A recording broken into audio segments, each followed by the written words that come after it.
In any case, we are dealing with events that will create a certain degree of destabilization in places that are close to the war, close to frontline situations. There is no doubt that this requires a great deal of patience and caution. I would also like all our neighbors to understand that the situation requires focus.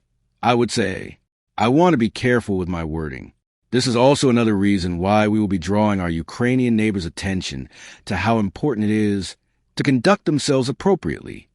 Has Volodymyr Zelensky been publicly rebuked by one of Ukraine's closest allies? As tensions emerge between Kyiv and Warsaw, Ukraine's strongest backer in the region is taking a tougher line, raising questions about whether cracks are beginning to appear in alliance unity. Poland has put the ball firmly in Zelensky's court, insisting that Ukraine must take steps to address the growing dispute. In a diplomatic surprise, Warsaw has urged Kyiv to remedy the situation, signaling mounting frustration over unresolved issues. Signs of strain are becoming harder to ignore, as Poland publicly challenges Ukraine over long-standing historical grievances. Once seen as unbreakable allies, Warsaw and Kiev now find themselves at odds, prompting questions about what went wrong between the two partners. I also had the opportunity, as you can imagine, to speak with the President of Romania about the situation in Constanta, about that explosion, and the presence of drones in the port of Constanta. As I mentioned during our first meeting at the beginning of the summit, every scenario is possible when it comes to this type of incident. It is not my role today, after speaking with the President of Romania, to state authoritatively whether these were Ukrainian or Russian drones. In any case, we are dealing with events that will create a certain degree of destabilization in places that are close to the war, close to frontline situations. There is no doubt that this requires a great deal of patience and caution. I would also like all our neighbors to understand that the situation requires focus. I would say, I want to be careful with my wording. This is also another reason why we will be drawing our Ukrainian neighbors' attention to how important it is to conduct themselves appropriately. It is about mutual respect, because they will be exposed to Russian provocations. The Russians are highly skilled at this, so it would be good for them to understand that the assistance and support of Poland and other European countries, but especially Poland, is something they should value very, very highly. Different interpretations of various events may be problematic from Ukraine's point of view, and I hope this message reaches Kyiv. There needs to be an awareness that we require cooperation based above all on mutual respect and understanding. Regarding the unfortunate incident that was a decision announced by President Zelensky concerning the naming of a Ukrainian military unit after the UPA, I suggested, and I completely understood President Iraqi's reaction. I want to emphasize very clearly that I might have reacted differently, but certainly no one, and I say this also to our Ukrainian friends who divide Polish public opinion or the Polish authorities when it comes to issues related to the Russian-Ukrainian war, but also regarding history and the past. I want to stress this very clearly. One of the major strengths and defining characteristics of our policy, regardless of the heated nature of our internal political disputes, here in Poland, has been a genuinely unforced unity among the main political currents regarding our attitude toward Ukraine and Russia in the context of the Russian-Ukrainian war. Nothing will change in that respect, and no one should try to divide the government, the president, or anyone else regarding our assessment of what recently happened in Kyiv.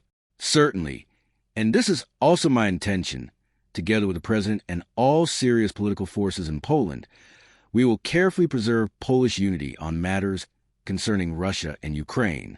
I suggested to the Ukrainian side that they take this evident crisis of trust seriously, at least in terms of historical sensitivities. It is the responsibility of both political elites, Ukrainian and Polish, to take care of mutual sensitivities. I suggested to the Ukrainian side that they look for some solution. They themselves created this problem, so they should look for a solution. At the moment, discussions are still ongoing with my people, with Mr. Budanov, and with President Zelensky's chief of staff. We shall see. I think they will be looking for a sensible way out of this situation. At least that is my hope. Let us remember that together with Ukraine, we are co-hosting the Ukraine Reconstruction Conference in Gdansk. These involve serious Polish, European, and Ukrainian business interests, but it is in Ukraine's interest for this event to take place, and to take place in a positive atmosphere. I believe that at this point the entire responsibility lies with the Ukrainian side to somehow heal this completely unnecessary situation. I have no doubts about this. I understand absolutely everyone has their own national sensitivities. I understand that Ukrainians will honor the memory of those who fought against the Soviet invader, but I would not understand it if they also wanted to honor the memory of those who murdered Poles, who are, after all, their closest allies. Perhaps these arguments will finally reach Kyiv. That is my hope. If not, then it will mean that not empathy, but hard-nosed interest and business considerations will determine our relations. Our relationship will then be based on practical considerations rather than mutual understanding and sensitivity. This comes as Vladimir Putin dismissed Zelensky's offer for a direct meeting, saying he sees no point in such talks. I said, there's no point in meeting. The only purpose for the Ukrainian side would be to stop the advance of our armed forces. That's all. And we need agreements, not for half a year or 3 months, but for a long historic perspective. Let experts work out some decisions, and after that it's possible to meet to attend the signing of some documents. But it's necessary to find a solution first. It is a horrific crime. There wasn't a single military target there in Starobilsk. There wasn't even a military vehicle nearby. That morning, I called that, shall we say, colleague of mine who had traveled to Kyiv. I asked him what this meant. They asked for a meeting while committing such horrific crimes, the killing of children. What does this mean? He replied, I have no explanation. That letter you just mentioned, it was truly insolent in tone. What is the point of that? Is it a way to create the conditions for in-person meetings and negotiations, or is it a way to create an atmosphere where holding any such meeting becomes effectively impossible? I believe it is the latter. So I'll take that as a no, that you are not going to meet the author of the letter. I see no point so far. The author of the letter mentioned my age. Well, what can I say?